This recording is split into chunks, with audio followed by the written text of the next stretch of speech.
이게 뭔지 설명해봐. 그 한마디에 서연의 얼굴이 순식간에 하얗게 질렸다. 하지만 곧 표정을 다잡더니 태연한 척 말했다. 이게 뭐야? 어디서 난 사진이야? 그러나 그 순간 나는 이미 모든 걸 알고 있었다. 한 장의 사진이 모든 걸 바꿔놓았다. 그날 내 손에 쥐어진 파일 속엔 내가 믿어온 7회의 결혼이 무너지는 소리가 담겨 있었다. 거짓은 언제나 흔적을 남긴다. 아무리 치밀하게 감춰도 진실은 언젠가 틈새를 찾아 새어나오기 마련이다. 내 이야기의 시작도 그 미세한 틈에서였다. 그날 오후 회사 회의실 안은 조용했다. 창문 틈으로 들어온 햇빛이 회색 책상 위를 비추고 식어버린 커피잔 옆에서 노트북 펜 소리만이 희미하게 돌았다. 메일 알림음이 울린 건 바로 그때였다. 보낸 사람은 없었다. 제목엔 단 한 줄이 있었다. 당신은 이 영상을 봐야 합니다. 스팸이라고 생각했다. 하지만 이상했다. 메일에는 작은 영상 파일이 하나 첨부되어 있었다. 무심코 클릭한 순간 내 손끝이 멈췄다. 화면 속엔 낯설지 않은 얼굴이 있었다. 아내 서연이었다. 그리고 그녀 옆엔 모르는 남자가 있었다. 그들은 너무 가까웠다. 말 한마디 없이도 서로의 온도를 알고 있는 사람들처럼 숨결이 겹치는 거리였다. 나는 잠시 눈을 의심했다. 합성인가, 장난인가, 아니면 누군가의 악의적인 조작인가. 하지만 영상은 너무도 선명했다. 서연의 귀 뒤로 흘러내린 머리카락, 내가 생일 선물로 건넸던 그 얇은 목걸이, 모든 것이 현실이었다. 짧은 영상이 끝난 뒤에도 손끝이 얼어붙은 듯 움직이지 않았다. 가슴 한쪽이 조여들었고 공기가 무겁게 내려앉았다. 숨을 들이쉬어도 폐 안으로 들어오는 건 공기가 아니라 쇳가루 같았다. 나는 화면을 다시 돌려봤다. 빛, 그림자, 그리고 눈길 하나까지 모두 너무 명확했다.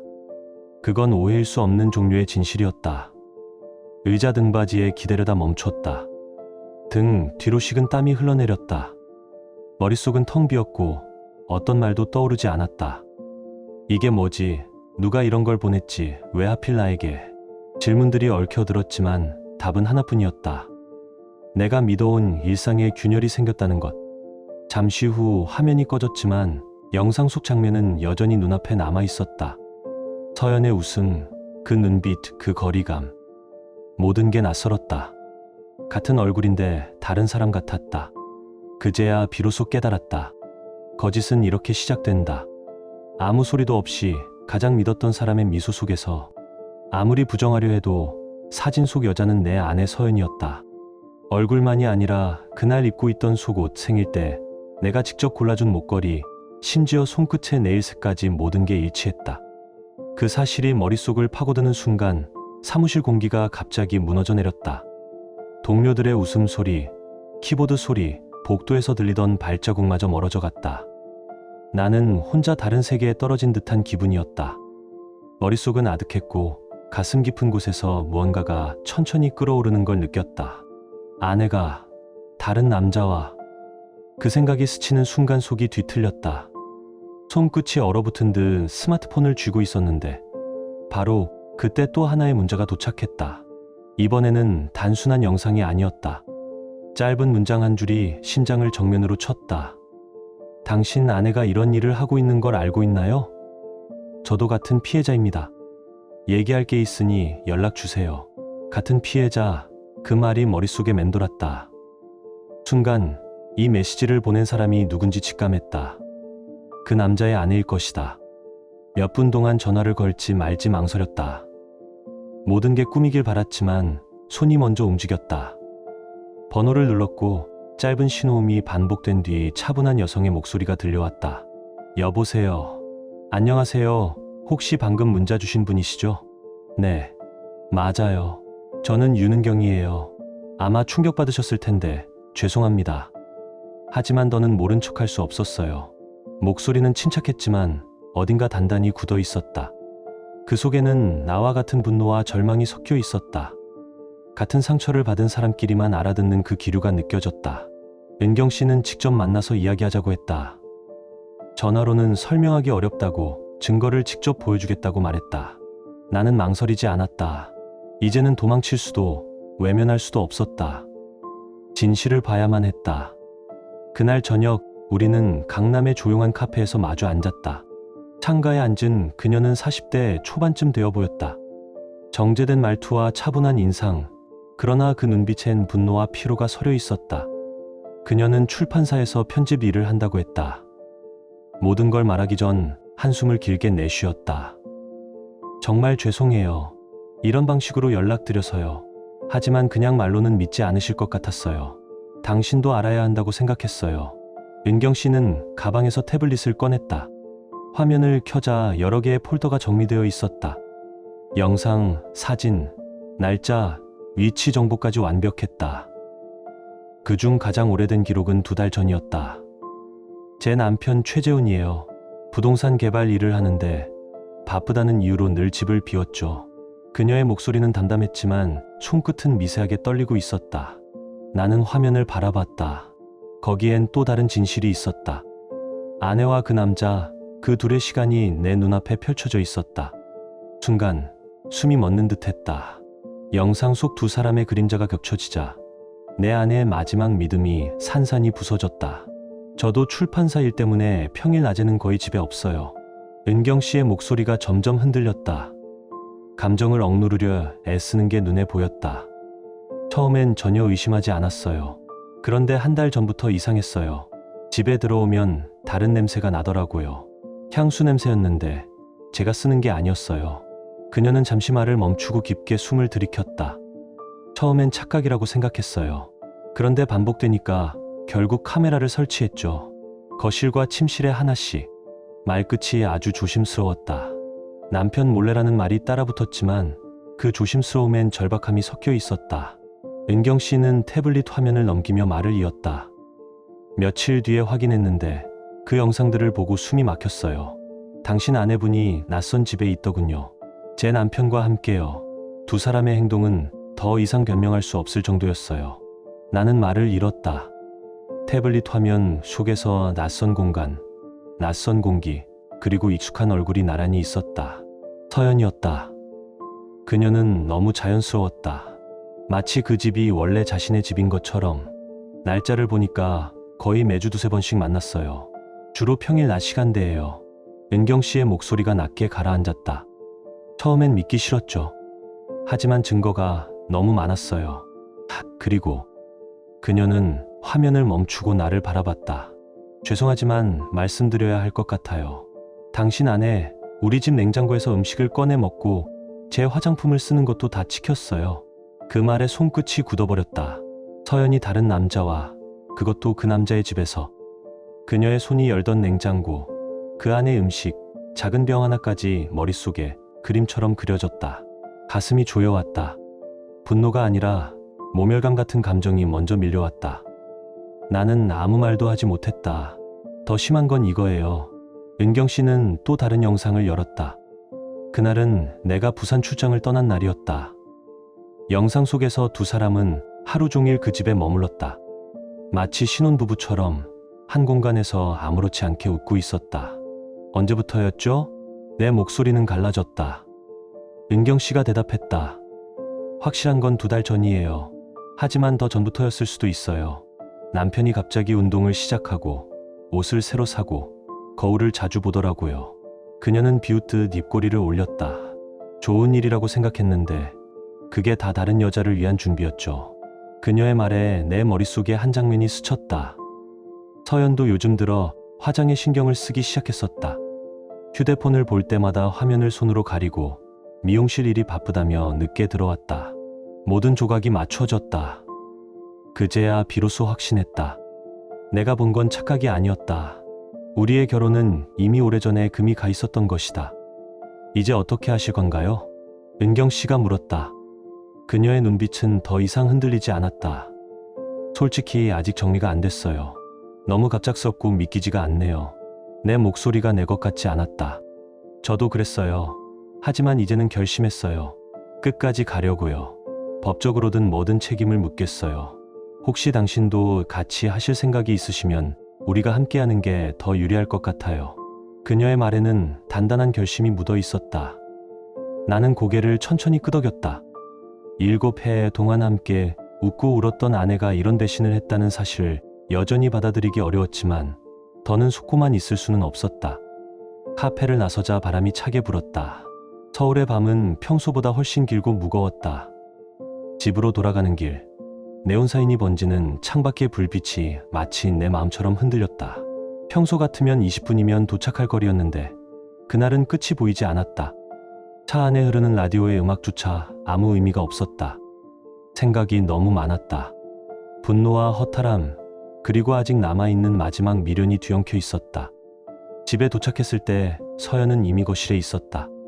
소파에 기대 앉아 드라마를 보고 있었다. 평소와 다를 것 없는 모습이었고 오히려 웃는 얼굴은 더 밝아 보였다. 왜 이렇게 늦었어? 오늘 회식 있다고 안 했잖아. 서연의 목소리가 부드럽게 흘러나왔다. 나는 짧게 숨을 들이마셨다. 급한 일이 생겨서 목소리를 최대한 평정하게 유지했다. 아직은 증거를 내밀 때가 아니었다. 확신이 서지 않은 상태에서 함부로 다그치는 건 너무 위험했다. 그래, 고생했네. 저녁은 먹고 왔어? 응, 먹었어. 사실 아무것도 먹지 못했지만 속이 뒤틀린 상태에서 입에 음식이 들어갈 리 없었다. 그날 밤 불을 끄고 누웠을 때 서연의 숨소리가 들렸다. 규칙적이고 평온했다. 나는 눈을 감았지만 잠이 오지 않았다. 내가 이렇게 부서지고 있는데 그녀는 아무 일도 없는 사람처럼 잠들어 있었다. 정말 다른 사람을 사랑하면서도 이렇게 평온할 수 있는 걸까? 며칠 동안은 일상을 유지하려 애썼다. 출근하고 퇴근하고 밥을 먹고 대화를 했다. 하지만 그 모든 순간이 낯설었다. 서연의 눈빛 하나, 손짓 하나가 전부 의심으로 변했다. 핸드폰을 볼 때마다 화면을 손으로 가리는 모습, 샤워할 때도 꼭 핸드폰을 들고 들어가는 습관, 화장대 앞에서 평소보다 오래 머무는 시간, 모든 게 달라 보였다. 결국 어느 밤 서연이 잠든 뒤 나는 몰래 그녀의 노트북을 켰다. 잘못된 행동이라는 걸 알았지만 더 이상 참을 수 없었다. 진실을 알고 싶었다.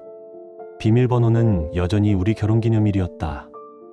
바꾸지 않은 건 게으름 때문인지 안심했기 때문인지 알 수 없었다. 그 단순한 숫자, 내 자리가 이렇게 쓰일 줄은 상상도 못했다.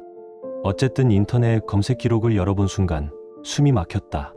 창 위에 떠있는 단어들은 그 어떤 욕설보다 잔혹했다. 위자료 계산하는 방법, 합의 이혼 절차, 불륜 발각 시대 처법. 하나같이 차가운 문장들이었고 날짜는 한 달 전부터 꾸준히 이어져 있었다. 그 순간 허탈함이 밀려왔다.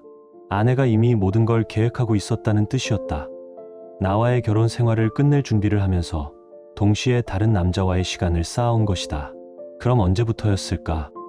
내가 모르는 사이에 마음이 얼마나 멀리 떠나 있었던 걸까? 더 충격적인 건 그 다음이었다. 남편 몰래 재산 정리하는 방법이라는 검색어가 눈에 들어왔다. 적금, 펀드, 공동명의 계좌, 우리가 함께 쌓아온 것들을 어떻게 나눌지, 어떻게 빼돌릴지를 미리 찾아보고 있었다. 완벽할 정도로 계산적이었다. 나는 모니터를 바라보며 한참 동안 말을 잃었다. 핸드폰도 확인하고 싶었지만 지문 인식과 잠금 비밀번호 때문에 불가능했다. 하지만 노트북 하나로도 충분했다. 서연은 이미 마음을 정리하고 있었다. 나는 그제야 이해했다. 사람이 변할 때는 예고 따위가 없다는 걸. 다음 날 은경 씨에게 전화를 걸었다. 안녕하세요. 어제 만난 한도윤입니다. 아, 네. 어떻게 지내세요? 좀 정리는 되셨나요? 더 확실한 걸 찾았어요. 아내 노트북에서 검색 기록을 봤는데 이미 이혼을 준비하고 있더군요. 은경 씨는 잠시 침묵하다가 낮게 말했다. 저희 남편도 마찬가지예요. 어제 통화 내역을 확인했는데 당신 아내 번호가 수십 번 찍혀 있었어요. 거의 매일 몇 시간씩 통화했더라고요. 그녀의 말에 숨이 멎었다. 나와는 바쁘다며 대화조차 피하던 사람이 다른 남자와는 매일 몇 시간씩 목소리를 나누고 있었다. 이제 어떻게 하시겠어요? 내가 물었다. 변호사 상담을 받으려고요. 상간자 소송이 가능한지 알아보려 합니다. 당신도 같이 하실래요? 우리가 함께하면 더 유리할 거예요. 나는 대답 대신 짧게 숨을 들이쉬었다. 같이 하죠. 그 한마디가 입 밖으로 나오는데 꽤 오래 걸렸다. 더는 참을 수 없었다. 이제는 내가 움직일 차례였다. 그 다음 주 우리는 함께 변호사 사무실을 찾았다. 사무실은 회색 커튼이 드리운 조용한 공간이었다. 중년의 변호사가 서류를 정리하며 말했다. 두 분의 상황이라면 상간자 소송이 가능합니다. 하지만 더 확실한 증거가 필요합니다. 그 말에 은경 씨가 준비해온 USB를 꺼냈다. 그 안에는 지금까지의 영상과 사진이 전부 들어 있었다. 나는 그것을 바라보았다. 작은 금속 조각 하나에 우리의 7년이 그리고 그들의 거짓이 고스란히 담겨 있었다. 이 정도면 충분합니다. 날짜와 시간까지 정확히 기록되어 있고 화질도 선명하네요. 변호사가 화면을 넘기며 말했다. 서류 위에는 그들의 흔적이 시간 순서대로 정리되어 있었다. 혹시 둘이 주고받은 메시지나 통화 내역 같은 건 없을까요? 내가 묻자 은경 씨가 대답했다. 통화 내역은 있어요. 남편 휴대폰 요금 명세서에서 확인했어요. 거의 매일 서연 씨와 통화했더라고요. 변호사는 고개를 끄덕였다. 좋습니다. 메시지 내용만 확보되면 완벽하겠네요. 이런 일은 반드시 책임을 물어야 합니다. 그는 법적 절차와 예상되는 위자료 금액을 설명했다. 생각보다 컸다.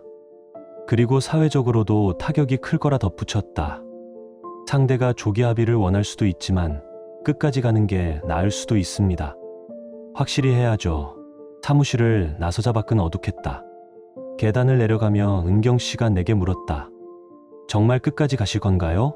당연하죠. 이렇게 속이고도 아무 일 없다는 듯 살 수는 없잖아요. 당신은요? 나는 짧게 웃었다. 저도 마음을 정했습니다. 7회의 결혼이 아깝긴 하지만 이건 용서의 문제가 아니에요. 그날 밤 집에 돌아오니 서연이 거실에 있었다. 향긋한 냄새가 퍼졌고 식탁 위에는 김이 나는 갈비찜이 놓여 있었다. 평소라면 고맙다는 말부터 했을 것이다.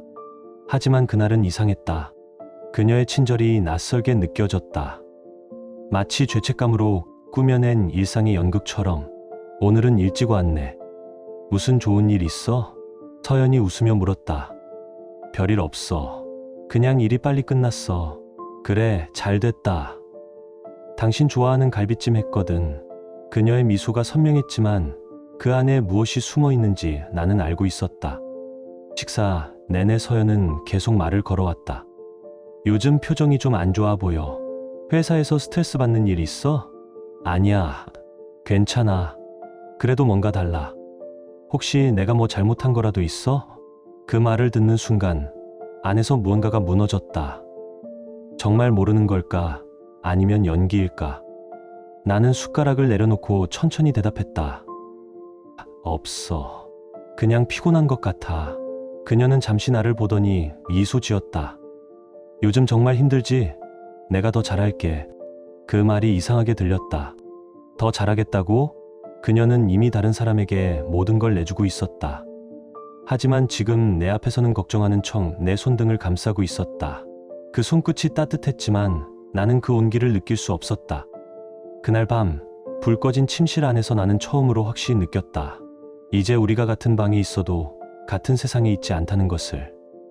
그럼 좋은데 요즘 우리 사이가 좀 어색한 것 같아서 걱정됐어. 서연의 말이 부드럽게 들려왔지만 그 속엔 아무런 온기가 없었다. 사이가 어색하긴 했다. 남편은 아무것도 모른 채 하루를 버티고 아내는 다른 남자 품에서 웃고 있었으니 그 어색함은 사실 불편함이 아니라 진실을 감추기 위한 연극의 간극이었다. 나는 대신 억지 미소를 지었다. 아직은 추궁할 용기가 없었다. 확신이 있어도 말로 꺼내는 순간 모든 게 무너질 것 같았기 때문이다. 그로부터 며칠 후 전화 한 통이 걸려왔다. 은경 씨였다. 도윤 씨, 좋은 소식이 있어요. 남편 핸드폰에서 메시지를 찾았어요. 순간 숨이 멎었다. 정말요? 어떻게요? 어제 남편이 술에 취해 깊이 잠들었을 때 제 지문을 몰래 등록해뒀거든요. 오늘 아침 샤워하러 들어간 틈에 열었어요. 그런데 그때 마침 메시지가 왔어요. 은경 씨의 목소리가 떨렸다. 보낸 사람은 당신 아내였어요. 그녀는 휴대폰 화면을 캡처해 두었다고 했다. 오늘도 보고 싶어. 빨리 만나고 싶어. 그렇게 써 있었어요. 그리고 제 남편은 나도 마찬가지야. 오늘 오후에 보자. 라고 답했어요. 가슴이 철렁 내려앉았다. 그 문장들 하나하나가 칼날처럼 꽂혔다. 말로만 듣던 불륜이 아니라 지금 이 순간에도 그들은 서로를 그리워하고 있었다. 근데 더 있어요. 은경 씨의 목소리가 낮아졌다. 예전 메시지들을 위로 올라가 보니까 완전히 연인처럼 대화하더라고요. 사랑해, 보고 싶어 같은 말이 수도 없이 오갔어요. 나는 말이 나오지 않았다. 단순한 욕망이 아니라 감정까지 뒤섞인 관계였다. 이건 단순한 배신이 아니라 나를 완전히 지워버린 사랑이었다. 그리고 이건 꼭 들으셔야 해요. 은경 씨가 잠시 숨을 골랐다. 서연 씨가 당신 욕을 한 메시지도 있었어요. 당신 아내는 눈치도 없고 재미없어 보여. 그랬더라고요. 제 남편은 맞아. 너랑 비교하면 차이가 많이 나지. 라고 답했어요. 그녀의 목소리가 분노로 흔들렸다. 나도 마찬가지였다. 손끝이 떨려 휴대폰을 쥐기가 힘들었다. 그뿐만 아니에요. 당신에 대한 말도 있었어요. 남편은 일밖에 몰라서 말이 안 통해 답답해 죽겠어. 서연 씨가 그렇게 썼더라고요. 정말 어이가 없었다. 불륜을 저지르며 우리를 평가하고 마치 자신들이 피해자인 듯 떠들어댔다. 이건 사랑이 아니라 조롱이었다. 사진도 캡처해뒀어요. 증거로 쓸 수 있을 거예요. 은경 씨가 차분히 말했다. 나는 깊게 숨을 내쉬었다. 고마워요. 정말 결정적인 증거네요. 이제 확실해졌어요. 어떻게 할까요? 바로 추궁할까요? 아니면 변호사랑 먼저 상의할까요? 나는 한동안 대답하지 못했다. 가슴 안에서 분노와 슬픔이 뒤엉켜 올라왔다. 직접 눈앞에서 묻고 싶은 마음과 법의 심판으로 끝내고 싶은 마음이 싸우고 있었다. 결국 나는 조용히 말했다. 잠시 생각할게요. 이제 아무 실수도 하면 안 되니까. 그날 밤 잠들지 못했다. 불 꺼진 방 안에서 휴대폰 화면을 바라보며 다시 한번 느꼈다. 이건 단순한 복수가 아니라 끝을 보아야 하는 싸움이었다. 아직은 준비가 덜 됐다. 감정만으로 움직이면 모든 게 무너질 수도 있었다. 법적 절차를 확실히 준비한 다음에 행동하는 게 좋겠어요. 내가 말했다. 은경 씨도 고개를 끄덕였다. 맞아요. 섣불리 들키면 오히려 증거를 없앨 수도 있으니까요. 그날 저녁 집에 돌아왔을 때 서연은 평소와 달랐다. 화장이 지나치게 짙었고 옷차림도 평소와 달랐다. 치마 길이가 짧고 귀걸이는 새로 산 듯 반짝였다. 어디 가려고 해? 응, 친구 만나러 가려고. 오랜만에 보는 친구라 좀 늦을 수도 있어. 거짓말이었다. 이제는 그녀의 거짓말이 너무 쉽게 들렸다. 몇 시쯤 들어올 것 같아? 글쎄, 11시, 12시? 미리 들어오면 연락할게. 그녀는 태연하게 가방을 들고 나섰다. 문이 닫히는 소리와 함께 집 안의 공기가 무겁게 가라앉았다. 나는 곧바로 은경 씨에게 전화를 걸었다. 서연이 방금 나갔어요. 친구를 만난다는데 아마 재훈 씨랑 만나는 것 같아요. 우리 남편도 나갔어요. 회식이라고 했는데 거짓말 같았어요. 이번에 확실하게 잡을 수 있을까요? 위치를 알 수만 있다면 가능할 텐데요. 그때 은경 씨가 아이디어를 냈다. 핸드폰 위치 추적해봐요. 부부 사이니까 가능할 거예요.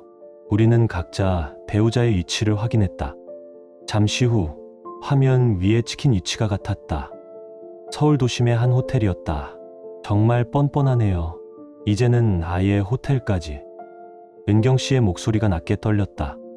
이번엔 현장을 잡죠. 내가 말했다. 아니면 CCTV를 요청할 수도 있을 텐데. 아니요. 이번엔 직접 봐야겠어요. 밤 9시쯤 우리는 호텔 로비에 도착했다. 대리석 바닥에 발자국이 울렸고 로비의 조명이 유난히 차가워 보였다. 두 사람은 아직 나오지 않았다. 우리는 서로 말을 하지 않았다. 1시간쯤 기다렸을까? 엘리베이터 문이 열리고 두 사람이 모습을 드러냈다. 서연과 재훈이었다. 둘은 자연스럽게 팔짱을 끼고 있었다. 웃고 있었다. 그 미소가 너무 익숙해서 더 잔인했다. 그 순간 그동안 쌓여있던 모든 의심이 현실이 되었다. 사진으로, 영상으로, 메시지로 봤던 장면들이 눈앞에서 완성되었다. 나는 숨을 죽였다. 은경 씨도 입술을 꽉 깨물었다. 둘은 로비를 지나 호텔 밖으로 나가더니 주차장에서 작별 인사를 나눴다. 짧은 포옹, 그리고 익숙한 손짓. 마치 오래된 연인처럼. 그때 마음 한구석에서 이상하게도 분노보다 냉기가 먼저 돌았다. 이제 끝이었다. 그들의 사랑이 아니라 우리의 결혼이 이제 확실해졌네요. 내가 말했다. 은경 씨는 고개를 끄덕였다. 네, 이제 시작이네요. 집에 들어서자 나는 테이블 위에 모든 것을 펼쳐놓았다. 사진, 영상 캡처, 통화 내역 프린트, 메시지 화면의 캡처 파일, 호텔 출입 기록까지. 조용히 의자를 끌어주고 서연에게 앉으라 했다. 그녀는 가방을 내려놓고 어리둥절한 표정으로 나를 바라보았다. 이게 뭐야? 라는 말이 먼저 나왔다. 나는 아무 감정의 기복도 보이지 않게 천천히 첫 장을 밀며 말했다. 이게 내가 보낸 마지막 메시지야. 그리고 이건 지난달 우리 집 냉장고에서 찍힌 영상이야. 서연의 얼굴이 창백해졌다. 그러나 곧바로 눈을 치켜뜨고 작은 목소리로 말했다. 어디서 구한 거냐고요? 이런 건 오해일 수도 있어요. 나는 그녀의 말에 답하지 않았다.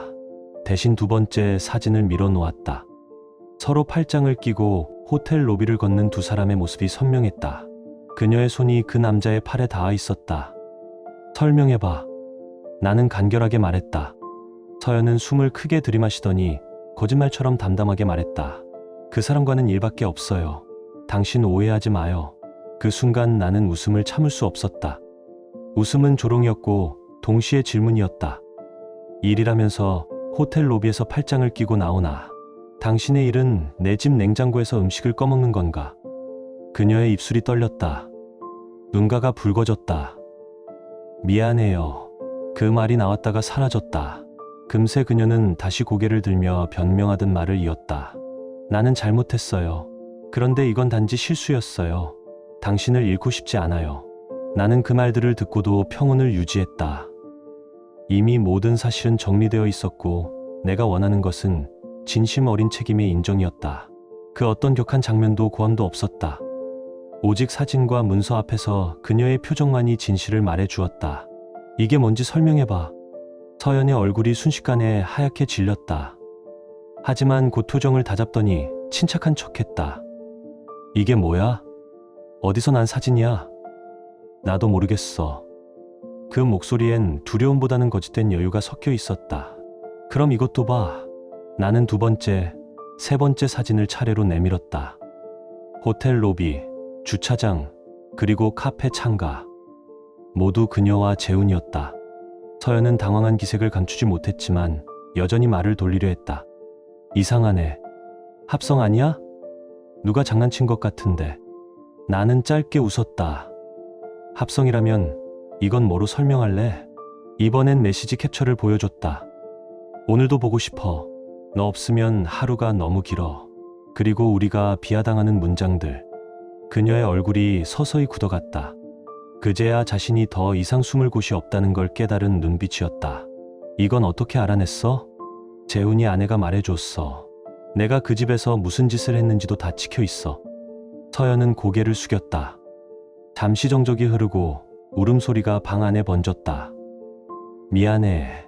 정말 미안해. 그 말이 오히려 공허하게 들렸다. 언제부터였어? 나는 목소리를 높였다. 언제부터 나를 바보로 만든 거냐고. 3개월 전쯤. 그녀는 울먹이며 대답했다. 그 짧은 시간 동안 그녀는 나와 함께 살면서 동시에 다른 남자의 품에서 웃고 있었다. 왜? 내가 물었다. 내가 뭘 잘못했길래? 당신 잘못이 아니야. 그냥 재미있었어. 새로운 느낌이었어. 재훈은 나를 특별하게 대해줬거든. 그 말에 머릿속이 하얘졌다. 재미. 새로운 느낌. 7년의 결혼이 단지 그런 이유로 무너졌다는 사실이 비현실적으로 들렸다. 나는 마지막으로 노트북을 꺼내 그녀 앞에 돌렸다. 위자료 합의, 불륜 발각 시 대처법, 재산 분할 절차. 모두 그녀가 검색한 기록이었다. 이미 다 계획했더라. 서연은 아무 대답도 하지 못했다. 이제 어떻게 할 거야? 그녀가 물었다. 이혼할 거야? 당연하지. 그리고 재훈이랑 같이 소송당할 거야. 그 순간 그녀의 얼굴이 무너졌다. 제발 소송만은 하지 말아줘. 나 잘못했어. 한 번만 봐줘. 나는 냉정히 말했다. 너는 한 번의 순간으로 모든 걸 버렸어. 나한테 남은 건 없으니까. 그때 휴대폰이 울렸다. 은경 씨였다. 도윤 씨, 남편도 다 자백했어요. 이제 같이 절차 밟아요. 통화를 끊고 돌아보니 서연은 그저 앉아 있었다. 눈은 초점을 잃은 채였다. 이제 끝이야. 모든 게. 내 말에 그녀는 아무 대답도 하지 않았다. 그로부터 한 달 뒤 모든 절차가 끝났다. 나는 이혼 서류에 도장을 찍었고 은경 씨와 함께 상간자 소송을 진행했다. 재훈과 서연은 처음엔 발뺌했지만 결국 증거 앞에선 무너졌다. 변호사는 말했다. 이렇게 명확한 사건은 드뭅니다. 판결이 내려진 날 나는 법정을 나서며 하늘을 올려다봤다. 그날의 공기는 묘하게 맑았다. 이제야 진짜 끝이었다.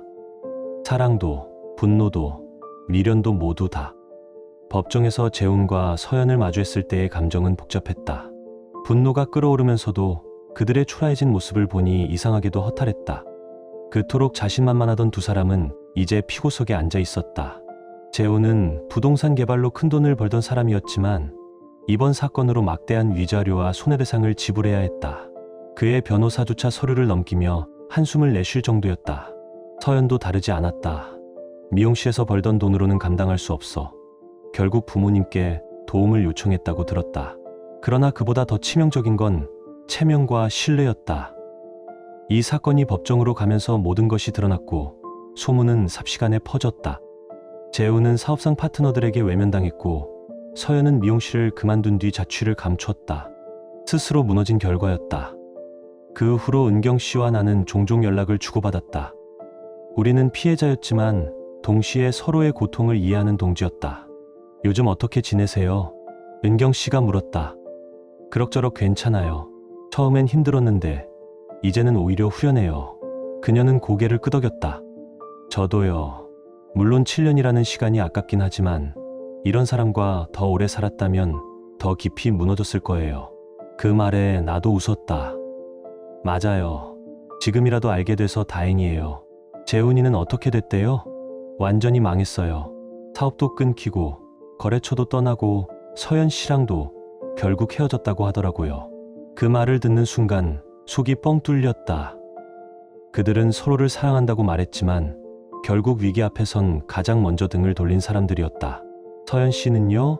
고향으로 내려갔다고 들었어요. 서울에선 더 이상 얼굴 들고 다닐 수 없겠죠. 며칠 후 서연에게서 마지막 메시지가 도착했다. 정말 미안했어. 당신은 좋은 사람이었는데 내가 모든 걸 망쳤어. 나는 그 문장을 읽고 휴대폰을 내려놓았다. 그리고 아무 답장도 하지 않았다. 이미 끝난 일이었다. 최종 판결이 내려진 날 판사는 짧지만 단호하게 말했다. 배신에는 반드시 책임이 따릅니다. 그 한마디가 내 마음을 정리해 주었다. 결국 우리는 승소했고 상당한 금액의 위자료와 손해배상을 받았다. 하지만 그보다 중요한 건 돈이 아니었다.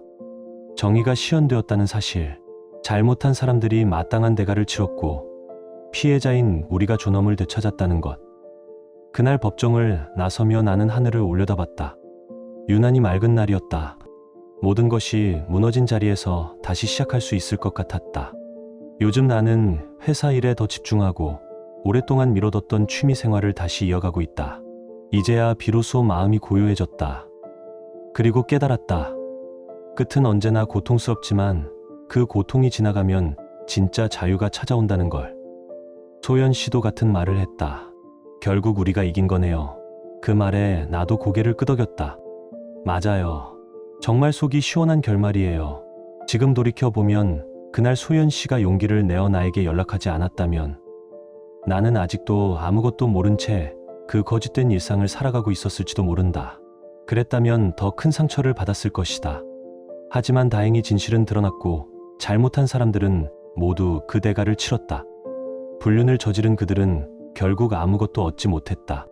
사랑도, 돈도, 신뢰도 모든 걸 잃었다. 서로를 구원할 줄 알았겠지만 결국은 서로의 인생을 망가뜨렸다. 반면에 우리에게 남은 건 상처뿐만이 아니었다. 정당한 보상, 그리고 새로운 시작. 이게 바로 사이다 결말이라고 불러야 하지 않을까. 잘못한 사람이 반드시 대가를 치르고 피해자가 정당한 보상을 받는 것. 그게 바로 세상이 가져야 할 정의의 균형이라고 나는 믿는다. 며칠 후 모든 일이 마무리된 뒤 나는 이 사건을 마음속에 조용히 접어 넣었다. 하지만 그 이야기는 언젠가 누군가에게 경고가 될 거라 생각했다. 사건 요약. 남편 도윤 씨는 평소처럼 회사에서 일하던 중 익명의 번호로부터 사진과 영상을 받게 된다. 그 안에는 아내의 충격적인 모습들이 담겨 있었다. 전화를 걸어보니 그 메시지를 보낸 사람은 바로 아내와 불륜을 저지른 남자 재혼의 아내 윤은경 씨였다. 은경 씨는 이미 남편의 외도를 의심하고 증거를 모으던 중이었고 그 자료를 도윤 씨에게 공유하며 두 사람은 진실을 마주하게 된다. 조사 결과 불륜은 재혼의 집에서 이루어졌고 그 대담한 행위는 결국 법정으로 이어졌다. 이혼 소송과 상간자 소송 모두 도윤 씨와 은경 씨가 승소했다. 증거는 완벽했고 판사는 배신에는 반드시 책임이 따른다고 판결했다. 결국 모든 진실은 밝혀졌다. 정의는 늦었지만 반드시 도착했다. 만약 여러분이 도윤 씨의 상황이었다면 그 사진과 영상을 받았을 때 어떻게 하셨을까요? 이 이야기의 끝에서 나는 스스로에게도 같은 질문을 던졌다. 배신의 순간 진실을 직면할 용기. 그게 결국 우리를 구한 것이었다. 지금 당신의 마음은 어떤가요? 이야기를 읽으며 떠오른 감정이나 생각이 있다면 댓글로 나눠주세요. 당신의 진심 어린 한마디가 누군가에겐 큰 위로가 될 수 있습니다. 이 짧은 이야기 속에 작은 온기나 잊고 지낸 감정 하나라도 담겨 있었다면 그것만으로 이 이야기는 충분히 의미 있는 시간이었을 거예요. 좋아요와 구독 그리고 공유는 이런 따뜻한 이야기가 더 많은 사람의 하루에 조용히 스며들 수 있는 힘이 됩니다. 함께 해주셔서 고맙습니다. 당신의 하루에도 조용한 평안과 따뜻한 사람이 함께하길 진심으로 바랍니다.